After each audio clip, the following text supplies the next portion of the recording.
going down the road, and it was a plane called, I guess he might have been going to work. Cop stopped, tried to pull in front of me, and I had this big four-wheel drive truck.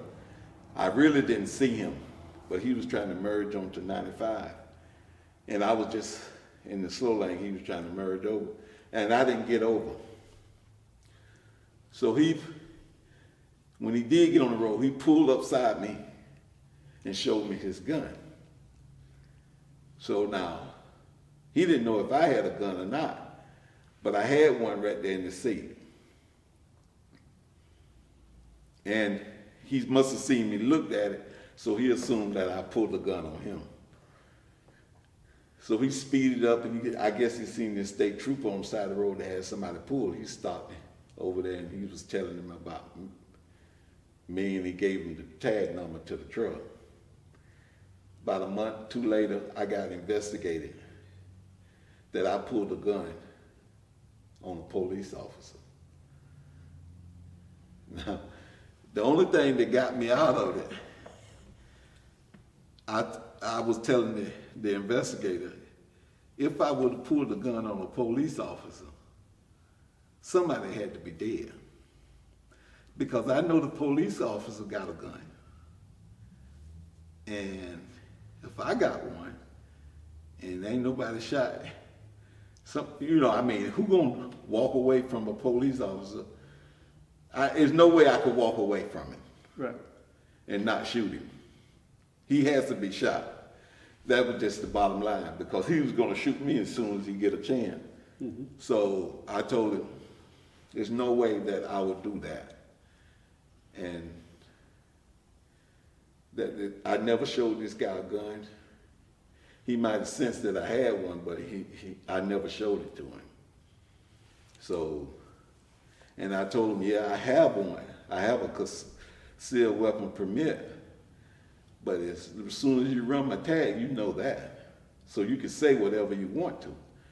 These are little things that, how having one and thinking that you are legal, it'll come back to hurt you. So all kinds of little things done happen. They used to send a black Haitian guy after 5 o'clock. And this guy they had promoted him up to a sergeant because he had shot and killed 2 black guys. They sent him to my house thinking that since me and him are so wired up that, eventually one of us will get killed. But I kind of like seen through that. And then the neighborhood wanted me to run for some type of office in Liberty City. And I would, and one day they was having a meeting, and I was there, and the sheriff came. Now this is a public building, a city or state-owned building, and we the community. But the sheriffs came in and busted in and say we couldn't have the meeting there. At the time,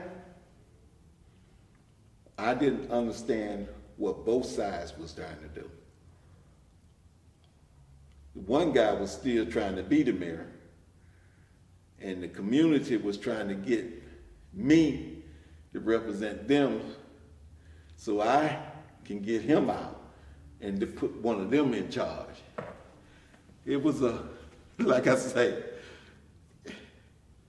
I had no experience, didn't understand what they was trying to say or do, but they seen the area that where I lived in the whole community was clean and could leave stuff outdoors and nobody would bother it. Mm-hmm.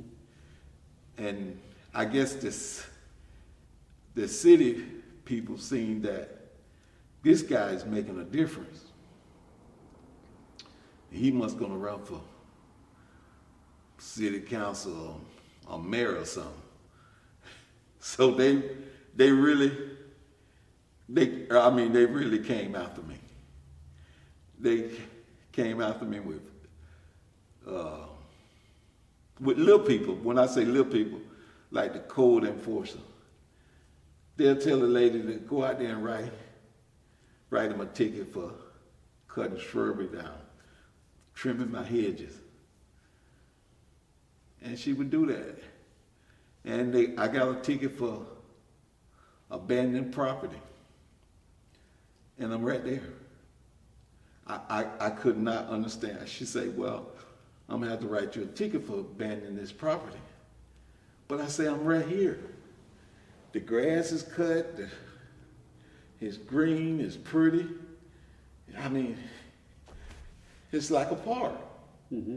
Everything was, she said, well, I'm gonna write you a ticket. So she wrote the ticket and I went to the court on it. And they had a retired judge. And I pleaded my case to him. He said to me, they tired of me letting people go. So I'm gonna have to charge you the $65. So I got charged $65 for cutting my hedges and trying to keep them neat.